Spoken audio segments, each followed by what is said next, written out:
Today's show is going to be about the difference between the judicial system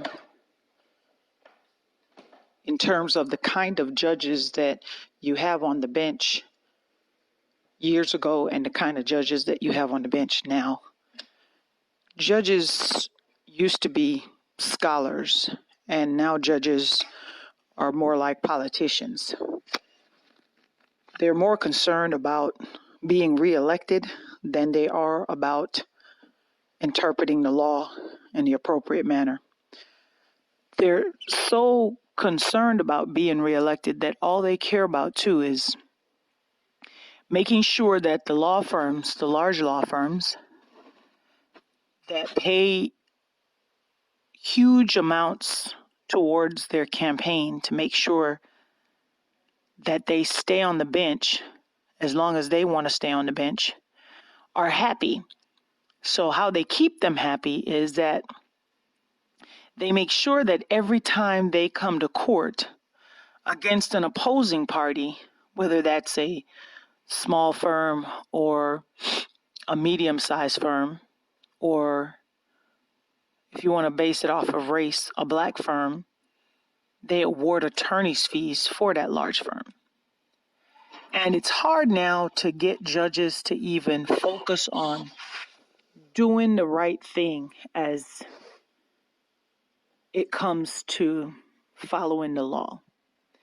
And I've had approximately 18 years of experience now, and the biggest frustration I have with being able to tell people that I'm an attorney is that I feel like I'm a member of a group of individuals that are just dishonest and intellectually dishonest to the point where you can't prove the dishonesty because the system that they've put in place protects them. And the way you are able to prove their dishonesty or their intellectual dishonesty is not permitted, because when you look at the statute or you look at the law as it pertains to how do I expose this judge, as simple as if I want to recuse a judge off of a case and I want to get rid of that judge because I find that that judge is unfair, the laws regarding recusal require you to go back to the same judge that you think has been unfair and ask that judge to stop being unfair by looking at what you said they did wrong, and for them to make a decision that they think that they did something wrong and wrong enough that they should pass the case off to another judge in their jurisdiction.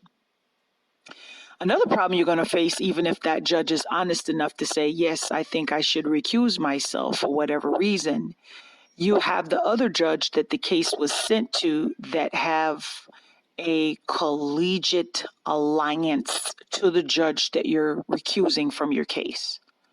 So you're still screwed when you stop to think about where you're going to another courtroom, because what that other courtroom might say and the backlash that you might get from the new judge is, hey, that's my friend that you said was a bad judge, and you're going to come over here, and instead of receiving the case in a manner that says, hey, I'm going to make sure I do everything humanly possible not to look like a judge that had to recuse themselves, or to make sure the judicial system works and to be fair and give these parties their due process rights as it pertains to their argument in court.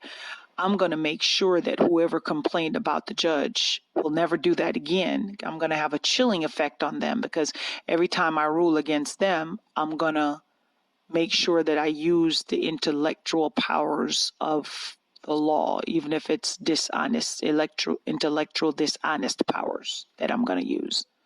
So what you might find is that you leave one judge, you get to the next judge, and the case is still being so unjustly dealt with that it sends a chilling message to litigants that don't you ever try to recuse a judge from your case anymore, because you could end up with somebody worse. So I don't know if this judicial system is ever going to get fixed. And I don't have any hope today that it will, because the powers that be are fighting, and they're fighting in a very covert manner that you can't really prove. And it's tough to explain to your clients on a daily basis when your client comes to you and they're saying, hey, can you help me? And you say, absolutely, this is what the law says, and this is what the facts are. And once the facts and the law are on your side, you're gonna be victorious. You can't even say that to a client these days. That's not something you can tell your client. And as an attorney, telling your client that, you're kind of setting your client up for failure, because now your client gets this false sense of hope that, oh, my lawyer told me that the facts are on my side, and my lawyer showed me the law and said that if you have these facts and you have this law, this is what the judge is going to do. And you'll walk in a courtroom and you'll present those facts and you'll present the law, and the judge will rule against your client. And now you have a client who's looking at you as if you're incompetent, because the information you provided to them based on your training, your knowledge, your expertise, your education is not coming out the way you told them it would. And a lot of this is based off of race too.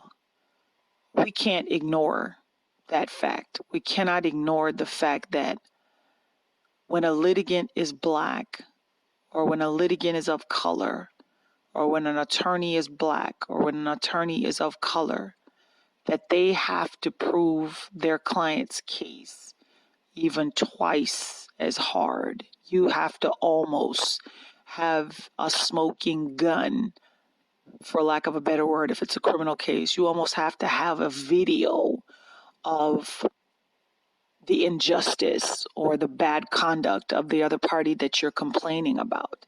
It would almost be as if a rape victim would go to court or to the police and say, hey, I'm a rape victim.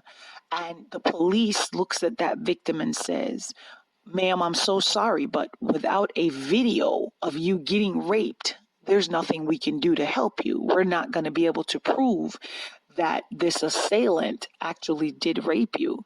And you're at a loss for words, because you're like, are you serious? You want my client to have a video, as if you think that the aggressor or the perpetrator or the wrongdoer, if it's a civil proceeding, is going to actually make sure that there's evidence of what they have done? That's not going to happen. But you will have judges look you in the eye and say, can you prove that? Can you prove that this other side is acting in bad faith? Can you prove it, that this other side is doing something wrong? And it's tough. It's tough. It's disheartening. It's tough. And it makes being an attorney that just a sad job to be in these days. It's disappointing, because you see it and you're overwhelmed by it. Because everybody who actually wanted to become an attorney, or let me not say everybody, most people who decided to become an attorney so that they could right some wrong that they witnessed growing up, or they witnessed or experienced in their adult life or in their teenage years, and it caused them to say, I want a career where I can fight, where I can help, where I can right people's wrongs, whether that's a criminal proceeding, whether that's a civil proceeding. That's why you get into that profession. That's why you want to become an attorney. But when you become an attorney and you've gone through the process, the grueling process, and you actually start practicing law, and year in and year out, you're fighting on behalf of the people who can't fight for themselves, and you're trying to be the voice for the voiceless. And the people who have the microphone won't even allow you to speak, won't even give you a turn to speak. And the judiciary, who is responsible for making sure that when there's a dispute, that the fight regarding that dispute is a fair fight, That's not happening. The fights are not fair. The fights are rigged. And sometimes they're rigged from the bench. And the problem you have as an attorney is proving that it's rigged from the bench. It's tough. You have to have a lot of financial resources to be able to start an investigation, to be able to follow a judge around, to be able to see who they're playing golf with, to be able to watch who they're having lunch with, to be able to see the individuals who visit their homes, and to be able to say, yes, I got the evidence, I got the video, I got the video. And I relate the analogy of a video to the George Floyd video. Absent that video, this country today would still have this disbelief that people of color, Black Americans, are being kneeled on and choked out across this country by law enforcement each and every single day. That video did something for everybody. And you wish as an attorney that every day you go to work for your client and you fight for your client, that you could have a video. And it shouldn't be that way. It shouldn't be that way. It's not that way for prosecutors. And I've been on that side. And it's a whole lot easier because you have a whole lot of resources at your fingertips. You have the entire purse strings of the state, the taxpayers. When you run out of money, you go back to the taxpayers and you get more money. When your client runs out of money, they have nowhere to go get more money. And when you need to investigate, or you need an expert, or you need to have a person testify on behalf of your client, or you need a weapon tested, or you need forensics done on a computer, and all those things cost money. And I tie that back to one of the statements that the late Johnny Cochran said about justice. And his phrase was, to quote him, "The color of justice is green." And now that I have been practicing approximately 18 years now, I understand what he meant by that. Because you absolutely have to have the money to be able to fight. It's tough, but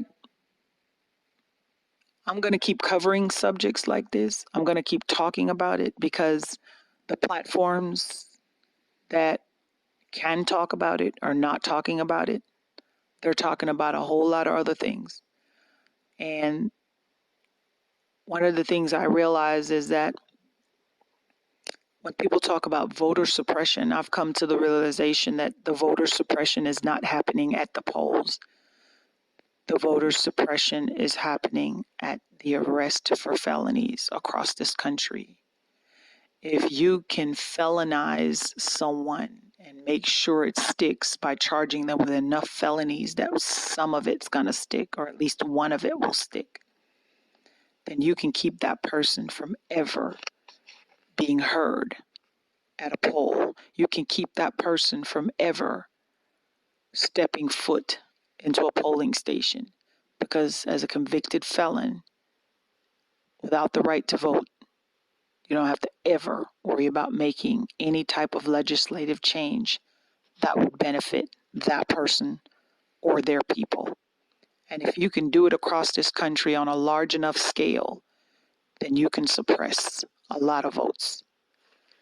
So roadblocks in front of a polls is not your issue, but roadblocks in the neighborhood are, because that roadblock can lead to charging people with felonies. And once you charge them with a felony, you get them pleading to that felony, you don't have to worry about pulling up to a poll. You don't have to worry about putting up a roadblock at a poll station, because that person is not eligible to even enter, to cast a vote, to put legislators in place that's going to actually legislate laws on behalf of the people. If there's other topics you want me to cover, let me know, because we'd be willing to talk about all of them. There's a lot more to come. So I want you to stay tuned.